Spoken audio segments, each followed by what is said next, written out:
الإسماعيلي يواجه المجهول. الدراويش بين مطرقة الهبوط وسندال الصعود. لأول مرة في تاريخ النادي الإسماعيلي مش داخل موسم عشان ينافس على بطولة، داخل عشان ينجو، داخل دوري المحترفين وهو شايل على ظهره 100 سنة تاريخ و100 مليون جنيه ديون وصفر في رصيد القيد. دي مش كورة، دي معركة وجود. فريق بلا سلاح. تخيل تدخل حرب والدبابات بتاعتك متسحبة. ده حال الإسماعيلي. إيقاف القيد يعني لا صفقات، لا إنقاذ، لا أمل في لاعب سوبر. السكواد اللي هبط هو اللي مطلوب منه يصعد، زائد شوية ناشئين مرعوبين من اسم التيشيرت اللي لابسينه. دوري فيه حرس الحدود وهابط، وفيه كهربة الإسماعيلية عايز يصعق النادي الإسماعيلي، وفيه 18 فريق كلهم شايفين الإسماعيلي صيدة الموسم. هتلعب بمين؟ إدارة بلا وقت. اللجنة المؤقتة بتحارب في 3 جبهات في نفس الوقت. جبهة البنك عشان قرض 100 مليون، وجبهة الفيفا عشان ديون اللاعبين الأجانب وغيرهم، وجبهة الجمهور اللي صبره نفذ وخلص.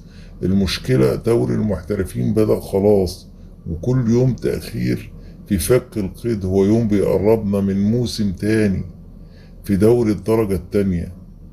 الوقت مش في صف حد. جمهور بلا صبر.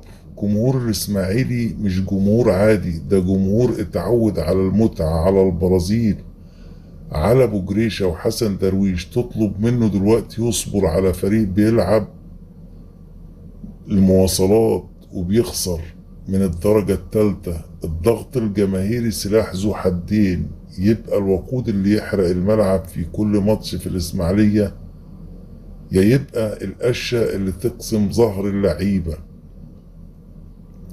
فين النور؟ في آخر النفق في نور. النور الوحيد هو اسم الإسماعيلي. اسم يخلي لاعب درجة تانية يوافق يلعب بنص مليون عشان يقول أنا لعبت للدراويش. اسم يخلي رجل أعمال يتدخل ويقول مش هسيب تاريخ المدينة يضيع. اسم بيرعب أي فريق حتى وهو واقع. دوري المحترفين مش دوري فني، ده دوري نفس. دوري مين أعصابه أبرد ومين عنده جلد. والإسماعيلي لو في حاجة بيعرفها فهي إنه اتولد من رحم الأزمات.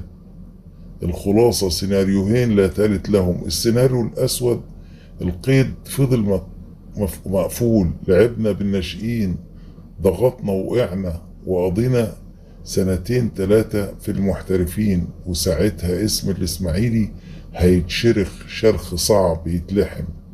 أما السيناريو الذهبي، القرض جه، القيد انفك، جبنا 8 رجالة خبرة محترفين، رجعنا من أول سنة ورجعنا نقول للكل الدراويش ما بيموتوش. مفيش منطقة رمادية، يا نطلع يا نغرق. الإسماعيلي مش بيلعب مسار والاتصالات والنصر. الإسماعيلي بيلعب التاريخ وبيلعب نفسه وبيلعب المجهول. والسؤال اللي كل اسماعيلاوي بينام ويصحى عليه، هو احنا قدها؟ الإجابة مش عند المدرب ولا عند اللجنة.